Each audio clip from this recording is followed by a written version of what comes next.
नमस्कार दोस्तों। इंडिया गठबंधन जब से बना है तब से हंगामा मचा हुआ है, बवाल ही बवाल है हर तरफ। अब जबकि इंडिया गठबंधन की एक कोऑर्डिनेशन कमेटी की बैठक दिल्ली में होने वाली है, उसमें ठीक उसके पहले जो ममता के भतीजे हैं अभिषेक बनर्जी, उनको रोका गया। ईडी ने उनको बुलाया। इसको लेकर के फिर से हंगामा हुआ है और विपक्षी गठबंधन इंडिया की आज नई दिल्ली में कोऑर्डिनेशन कमेटी की पहली बैठक हो रही है। इस कमेटी के 14 मेंबर हैं और एक सदस्य को छोड़कर सभी इस मीटिंग में आ रहे हैं। कमेटी के सदस्य और शिवसेना के जो नेता हैं संजय राउत, उन्होंने कहा है कि आज हम सब लोग बैठक में जाएंगे और मुंबई बैठक में तय किए गए एजेंडे पर चर्चा की जाएगी और टीएमसी को छोड़कर सभी लोग इस बैठक में आ रहे हैं। टीएमसी के जो नेता हैं अभिषेक बनर्जी, जो कि ममता बनर्जी के भतीजे हैं, वो इस बैठक में शामिल नहीं हो रहे हैं क्योंकि ईडी और बीजेपी नहीं चाहती है कि वो इस बैठक में शामिल हो। ये बातें कहना है संजय राउत का। जो इंडिया की जो बैठक है वो आज शाम को 4 बजे एनसीपी सुप्रीमो शरद पवार के घर पे हो रही है, दिल्ली स्थित घर पे।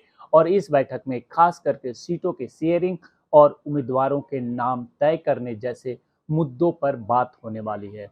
और कमेटी मेंबर्स ने एजेंडा तैयार कर लिया है जिसमें मीटिंग में अंतिम रूप दिया जाएगा।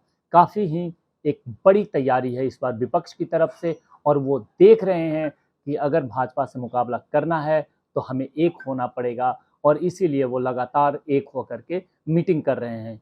लेकिन आगे क्या होगा ये तो आगे आने वाले जो चुनाव हैं लोकसभा के, उसके बाद ही पता चलेगा।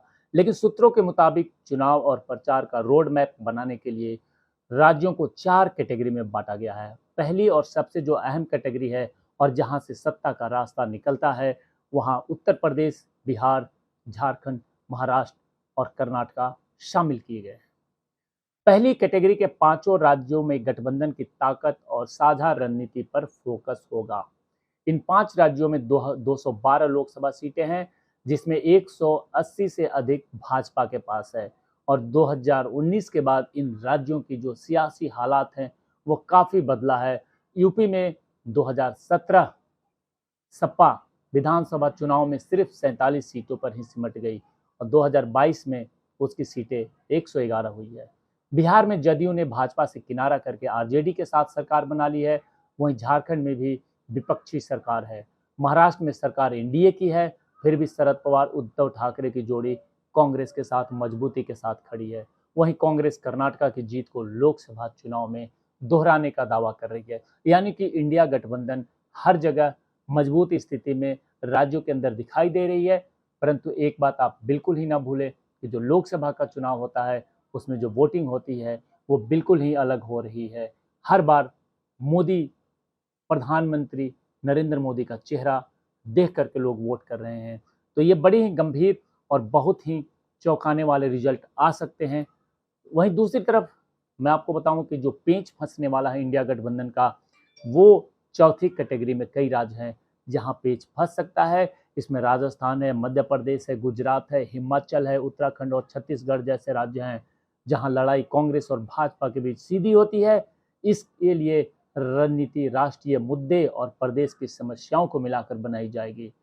और तीसरी श्रेणी में उड़ीसा, आंध्र प्रदेश और तेलंगाना है, जहां उन दलों की सरकार है जो एनडीए या इंडिया किसी के साथ नहीं है। यहाँ पे दलीय स्थिति बिल्कुल ही अलग है।